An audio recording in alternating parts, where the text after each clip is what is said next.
ನಿಮಗೆ ಅತ್ಯಧಿಕವಾಗಿ ಕ್ಯಾಲ್ಸಿಯಂ ಕೊರತೆ ಇದೆಯಾ? ಕೈಕಾಲು ನೋವು, ಸೊಂಟ ನೋವು, ಬ್ಯಾಕ್ ಪೇನ್, ಕೈಕಾಲುಗಳಲ್ಲಿ ವೀಕ್ನೆಸ್ ಆಗಿದ್ರೆ ಕೈಕಾಲುಗಳ ನಡುಕ ಬರ್ತಿದೆಯಾ? ಶರೀರದಲ್ಲಿ ಕ್ಯಾಲ್ಸಿಯಂ ಕೊರತೆ ಇದ್ದರೆ ಇವತ್ತಿನ ವಿಡಿಯೋ ನೋಡಿ. ಅದಲ್ಲದೆ ಶರೀರದಲ್ಲಿ ಕ್ಯಾಲ್ಸಿಯಂ ಕೊರತೆ ಇದ್ದರೂ ಕೂಡ ಸರಿ ಹೋಗುತ್ತೆ. ಸಾವಿರಾರು ದುಡ್ಡು ಖರ್ಚು ಮಾಡಿ ಕ್ಯಾಲ್ಸಿಯಂ ಸಪ್ಲಿಮೆಂಟರ್ ತಗೊಳ್ಳೋದು ತಪ್ಪುತ್ತೆ. ವಿಡಿಯೋ ನೋಡ್ತಾ ಹೋಗಿ, ಇದು ಅಮೃತದ ಥರ ವರ್ಕ್ ಆಗುತ್ತೆ.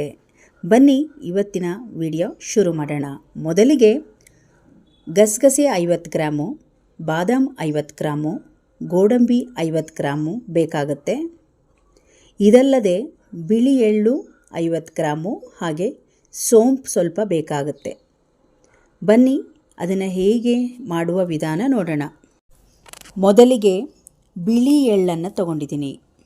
ದಿನ ಬಳಕೆಯಲ್ಲಿ 1 ಸ್ಪೂನ್ ಎಳ್ಳು ಸೇವಿಸಿದರೆ 100 ಮಿಲಿಗ್ರಾಮ್ನಷ್ಟು ಕ್ಯಾಲ್ಸಿಯಂ ಸಿಗುತ್ತೆ. 4 ಚಮಚದಷ್ಟು ಬಿಳಿ ಎಳ್ಳನ್ನು ತಗೊಂಡಿದ್ದೀನಿ. ಎಳ್ಳನ್ನು ಸೇವಿಸೋದ್ರಿಂದ ಕೊಲೆಸ್ಟ್ರಾಲ್ ಅಂಶ ಕಡಿಮೆ ಆಗುತ್ತೆ. ಈ ಎಳ್ಳನ್ನು 4 ಚಮಚ ತಗೊಂಡಿದ್ದೀನಿ. ಗಸಗಸೆಯನ್ನು 2.25 ಚಮಚದಷ್ಟು ಗಸಗಸೆ ತಗೊಂಡಿದ್ದೀನಿ. ಗಸಗಸೆಯಲ್ಲಿ ಒಮೆಗಾ 3, ಒಮೆಗಾ 6 ಅಂಶ ಜಾಸ್ತಿ ಇದೆ. ಅದರಲ್ಲಿ ಪ್ರೋಟೀನ್, ಫೈಬರ್ ಅಂಶ ಜಾಸ್ತಿ ಇರೋದ್ರಿಂದ ಗಸಗಸೆ ತುಂಬಾ ಒಳ್ಳೆಯದು. ಈಗ ನಾನು 50 ಗ್ರಾಮಷ್ಟು ಬಾದಾಮಿನ ತಗೊಂಡಿದ್ದೀನಿ. ಬಾದಾಮಿ ಬಂದು ಕಣ್ಣಿಗೆ ತುಂಬ ಒಳ್ಳೆಯದು, ಹೃದಯಕ್ಕೆ, ಹಾರ್ಟ್ಗೆ ತುಂಬಾ ಒಳ್ಳೆಯದು, ಹಾಗೆ ಮೆಮೊರಿ ಪವರ್ ಕೂಡ ಜಾಸ್ತಿ ಆಗುತ್ತೆ. ನಂತರ ಗೋಡಂಬಿನ ತಗೊಂಡಿದ್ದೀನಿ. ಗೋಡಂಬಿಯಲ್ಲಿ ಕೂಡ ಒಂದು ಒಳ್ಳೆ ವಿಟಮಿನ್ಸ್ ಅಂಶ ಇದೆ. ಇಲ್ಲಿ ಸೋಂಪನ್ನು 1 ಚಮಚ ತಗೊಂಡಿದ್ದೀನಿ. ಫ್ಲೇವರ್ ಚೆನ್ನಾಗಿರುತ್ತೆ, ಹಾಗಾಗಿ ಸೋಂಪನ್ನು ಬಳಸ್ಬೋದು. ಇದು 5 ಕ್ಯಾಲ್ಸಿಯಂ ಸಂಜೀವಿನಿ ಅಂತಲೇ ಹೇಳ್ಬೋದು, ಕ್ಯಾಲ್ಸಿಯಂ ಸಪ್ಲಿಮೆಂಟರ್ ಅಂತಲೇ ಹೇಳ್ಬೋದು. ಈಗ ಇದನ್ನು ಹಸಿಯಾಗಿ ನಾವು ಅದನ್ನು ಪೌಡ್ರ್ ಮಾಡಿಕೊಂಡ್ರೆ ಒಂಥರ ಹಸಿ ಅಂಶ ಇರುತ್ತೆ, ಹಸಿಯಾಗಿರುತ್ತೆ. ಹಾಗಾಗಿ ಇದನ್ನು ಫ್ರೈ ಮಾಡ್ಕೊಳ್ಬೇಕು. ಮೀಡಿಯಮ್ ಫ್ಲೇಮಲ್ಲಿಟ್ಟು ಗಸಗಸೆ, ಎಳ್ಳು, ಸೋಂಪನ್ನು ಫ್ರೈ ಮಾಡ್ಕೊಳ್ಬೇಕು.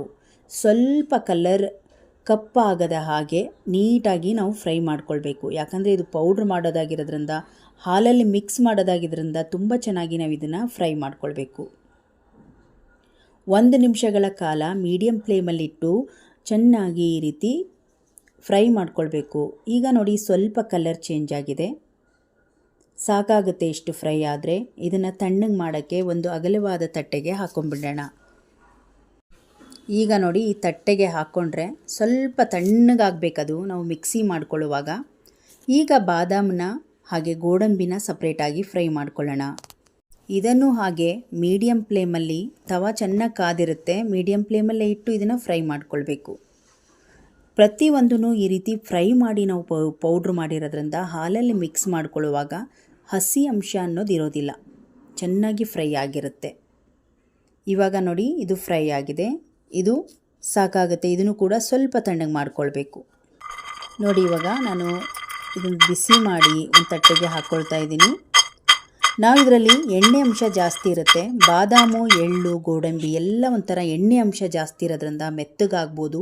ಹಾಗಾಗಿ ತಣ್ಣಗೆ ಆರಿಸ್ಬೇಕು, ಸ್ವಲ್ಪ ತಣ್ಣಗೆ ಆರಿಸಿ ನಂತರ ನಾವು ಇದನ್ನು ಪೌಡ್ರ್ ಮಾಡ್ಕೊಳ್ಬೇಕು. ಈ ಪೌಡ್ರನ್ನ ನೀವು ಜಾಸ್ತಿ ದಿನ ಆಗುವವರೆಗೂ ಮಾಡ್ಕೊಳ್ಬಾರ್ದು. 1 ವಾರಕ್ಕೆ ಆಗೋ ಹಾಗೆ ನೀವು ಮಾಡಿಕೊಂಡ್ರೆ 1 ವಾರ ಇದನ್ನು ಕುಡಿದ್ರೆ ಸಾಕಾಗುತ್ತೆ. ಮತ್ತು 3 ಅಥವಾ 4 ತಿಂಗಳು ಬಿಟ್ಟು ನೀವು ಈ ಒಂದು ಪೌಡ್ರನ್ನ ನೀವು ಮತ್ತೆ ರೆಡಿ ಮಾಡಿಕೊಂಡು ಫ್ರೆಶ್ ಆಗಿ ನೀವು ಮಾಡ್ಕೊಳ್ಬೇಕು. ಜಾಸ್ತಿ ಪ್ರಮಾಣದಲ್ಲಿ ಇಂಥ ಪೌಡ್ರನ್ನ ರೆಡಿ ಮಾಡಿ ಇಡಬಾರ್ದು. ಈಗ ಮಿಕ್ಸಿ ಜಾರನ್ನ ಚೆನ್ನಾಗಿ ಡ್ರೈ ಮಾಡಿದ್ದೀನಿ. ಈಗ ಇದನ್ನು ನೈಸಾಗಿ ಪೌಡ್ರ್ ಮಾಡ್ಕೊಳ್ಳೋಣ. ಸ್ವಲ್ಪ ಮೆತ್ತಗಾಗುತ್ತೆ, ಯಾಕಂದರೆ ಗೋಡಂಬಿ ಮತ್ತು ಬಾದಾಮು ಎಣ್ಣೆ ಅಂಶ ಇರೋದ್ರಿಂದ ಸ್ವಲ್ಪ ಮೆತ್ತಗಾಗುತ್ತೆ. ಈಗ ನೋಡಿ ಪೌಡ್ರ್ ರೆಡಿ ಮಾಡ್ಕೊಂಡು ಬಂದಿದ್ದೀನಿ. ನೋಡಿ ಪೌಡ್ರ್ ರೆಡಿ ಇದೆ. ಈಗ ಮಾಡುವುದು ತುಂಬ ಸುಲಭ, ಅತಿ ಕಡಿಮೆ ಖರ್ಚಲ್ಲಿ ಕಡಿಮೆ ಪದಾರ್ಥಗಳನ್ನು ಬಳಸಿ ಮಾಡುವಂಥದ್ದು. ಇದು ಸಾಮಾನ್ಯ ಪೌಡ್ರಂತೂ ಅಲ್ಲ, ನಮ್ಮ ಮೂಳೆಗಳನ್ನೇ ಬಲಪಡಿಸುವಂತಹ ಶಕ್ತಿಯುತ ಕ್ಯಾಲ್ಸಿಯಂ ಭರಿತವಾದ ಸಪ್ಲಿಮೆಂಟರ್ ಅಂತಲೇ ಹೇಳ್ಬೋದು. ನಾವು ಇದಕ್ಕೆ ಮಾರ್ಕೆಟ್ಗಳಲ್ಲಿ ಸಾವಿರಾರು ದುಡ್ಡು ಕೊಟ್ಟು ತಂದು ನಾವು ಈ ಒಂದು ಪೌಡ್ರ್ಗಳ ಬಾಕ್ಸ್, ರೆಡಿಮೇಡ್ ಬಾಕ್ಸ್ಗಳನ್ನ ತಂದಿರ್ತೀವಿ. ಆದರೆ ಇಷ್ಟೊಂದು ಶಕ್ತಿ ನಾವು ಮನೆಯಲ್ಲೇ ರೆಡಿ ಮಾಡ್ಕೊಳ್ಬೋದು ನೋಡಿ. ಇಂಥ ಪೌಡ್ರ್ಗಳನ್ನು ಒಂದು ಹಾಲಲ್ಲಿ ಮಿಕ್ಸ್ ಮಾಡಿ ಕುಡಿಯೋದ್ರಿಂದ ನಿದ್ರಾಹೀನತೆ ಸಮಸ್ಯೆ ಯಾರಿಗೆಲ್ಲ ಇದೆ ಅವರು ಈ ಹಾಲನ್ನು ಕುಡಿಬೋದು. ಮತ್ತು ಈ ಒಂದು ಹಾಲನ್ನು ಕುಡಿಯೋದ್ರಿಂದ ತಲೆನೋವಿನ ಸಮಸ್ಯೆ ಕಡಿಮೆ ಮಾಡ್ಬೋದು, ಟೆನ್ಷನನ್ನು ಕಡಿಮೆ ಮಾಡ್ಬೋದು. ಇದರಲ್ಲೆಲ್ಲ ವಿಟಮಿನ್, ಫೈಬರ್ ಅಧಿಕ ಪ್ರಮಾಣದಲ್ಲಿ ಇರುವುದರಿಂದ ಇದು ನಮ್ಮ ದೇಹಕ್ಕೆ ತಾಕತ್ತನ್ನೋದನ್ನು ಕೊಡುತ್ತೆ, ಶಕ್ತಿ ಹೆಚ್ಚಾಗುತ್ತೆ. ಸ್ವಲ್ಪ ಡ್ರೈ ಆಗಿದೆ ನೋಡಿ, ಇದನ್ನು ಕೈಯಿಂದ ಕಲಸಿ ಗಾಜಿನ ಕಂಟೈನರ್ ಅಥವಾ ಸ್ಟೀಲ್ ಬಾಕ್ಸಲ್ಲಿ ಹಾಕಿ ನೀವು ಎತ್ತಿಟ್ಕೊಳ್ಬೋದು. 1 ವಾರಕ್ಕಾಗುವಷ್ಟು ಪೌಡ್ರ್ ರೆಡಿ ಇದೆ. ಇವಾಗ ಹಾಲನ್ನು ಹೇಗೆ ತಯಾರು ಮಾಡ್ಕೊಳ್ಳೋದು ನೋಡೋಣ. 1 ಗ್ಲಾಸಷ್ಟು ಹಾಲನ್ನು ತೊಗೊಂಡಿದ್ದೀನಿ, ಗಟ್ಟಿ ಹಾಲು. ಇದನ್ನು ರಾತ್ರಿ ತೊಗೊಂಡ್ರೆ ಚೆನ್ನಾಗಿರುತ್ತೆ. ಮಲಗೋ ಟೈಮಲ್ಲಿ ತೊಗೊಂಡ್ರೆ ನಮ್ಮ ಒಂದು ನೋವು ಆಗಿರ್ಬೋದು, ಒಂದು ಮೂಳೆಗಳ ಒಂದು ಬಲಪಡಿಸೋಕ್ಕೆ ಆಗಿರ್ಬೋದು, ನಿದ್ರಾಹೀನತೆ ಸಮಸ್ಯೆಯವರಿಗೆಲ್ಲ ರಾತ್ರಿ ತೊಗೊಂಡ್ರೇ ಚೆನ್ನಾಗಿರುತ್ತೆ. ಇದನ್ನು ದೊಡ್ಡವರಿಗಾದರೆ 1 ಸ್ಪೂನ್ ಫುಲ್ ಹಾಕಿದ್ದೀನಿ ನೋಡಿ. ಹಾಕಿ ಚೆನ್ನಾಗಿ ಮಿಕ್ಸ್ ಮಾಡ್ಕೊಳ್ತಾ ಇದ್ದೀನಿ ನೋಡಿ. ಚೆನ್ನಾಗಿ ಮೀಡಿಯಮ್ ಫ್ಲೇಮಲ್ಲೇ ಇಟ್ಟು ಹಾಲನ್ನು ಕುದಿಸ್ಕೊಳ್ಬೇಕು, ಚೆನ್ನಾಗಿ ಕುದಿಬೇಕು. ಸ್ಪೂನಲ್ಲಿ ಈ ರೀತಿ ಮಿಕ್ಸ್ ಮಾಡ್ಕೊಳ್ಬೇಕು, ಯಾಕಂದರೆ ಅದು ಬಾದಾಮ್ ಮತ್ತು ಗೋಡಂಬಿ ಎಲ್ಲ ಸ್ವಲ್ಪ ಅಂಟಾಗುತ್ತೆ, ಹಾಗಾಗಿ ಅದು ತಳಕ್ಕೆ ಹಿಡ್ಕೊಳ್ಬೋದು. ಹಾಗಾಗಿ ಇದನ್ನು ಚೆನ್ನಾಗಿ ಒಂದು ರೌಂಡ್ ಮಿಕ್ಸ್ ಮಾಡ್ಕೊಳ್ಬೇಕು. ಚೆನ್ನಾಗಿ ಕುದ್ದಾದಮೇಲೆ ನಿಮಗೆ ಬೆಲ್ಲ ಅಥವಾ ಕಲ್ಲು ಸಕ್ಕರೆ ಏನು ಬೇಕು ಅದನ್ನು ನೀವು ಮಿಕ್ಸ್ ಮಾಡ್ಕೊಳ್ಬೋದು. ಮಕ್ಕಳಿಗೆ ಕೊಡೋದಾದರೆ ಅರ್ಧ ಸ್ಪೂನಷ್ಟು ಕೊಡಿ, ದೊಡ್ಡವ್ರು ತೊಗೊಳ್ಳೋದಾದರೆ 1 ಸ್ಪೂನಷ್ಟು ತೊಗೊಳ್ಳಿ.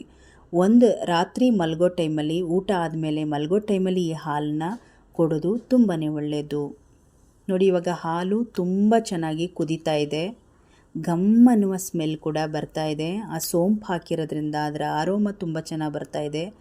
ಈ ಸಮಯದಲ್ಲಿ ಸ್ಟವ್ ಉರಿಯನ್ನು ಆಫ್ ಮಾಡಿ 1 ಚಮಚದಷ್ಟು ಬೆಲ್ಲ ಸೇರಿಸ್ಕೊಳ್ತಾ ಇದ್ದೀನಿ. ಬೆಲ್ಲ ಸೇರಿಸ್ಬಿಟ್ಟು ಚೆನ್ನಾಗಿ ಮಿಕ್ಸ್ ಮಾಡಿದರೆ ಅತ್ಯಧಿಕ ಪ್ರೋಟೀನ್ ಸಿಗುವ, ಮೂಳೆಗಳನ್ನು ಬಲಪಡಿಸುವ, ಕ್ಯಾಲ್ಸಿಯಂ ಅತೀ ಪ್ರಮಾಣದಲ್ಲಿ ಸಿಗುವಂತಹ ಹಾಲು ರೆಡಿ ಆಯಿತು. ಬಿಸಿ ಬಿಸಿ ಹಾಲನ್ನು ಈ ರೀತಿ ಚೆನ್ನಾಗಿ ಒಂದು ರೌಂಡ್ ಮಿಕ್ಸ್ ಮಾಡ್ಕೊಂಬಿಡೋಣ. ಬೆಲ್ಲ ಮತ್ತು ಆ ಪುಡಿ ಎಲ್ಲ ಚೆನ್ನಾಗಿ ಮಿಕ್ಸ್ ಆಗಬೇಕಂದ್ರೆ ಈ ರೀತಿ ಒಂದು 5-7 ಸಲ ಚೆನ್ನಾಗಿ ಮಿಕ್ಸ್ ಹೊಡಿಬೇಕು.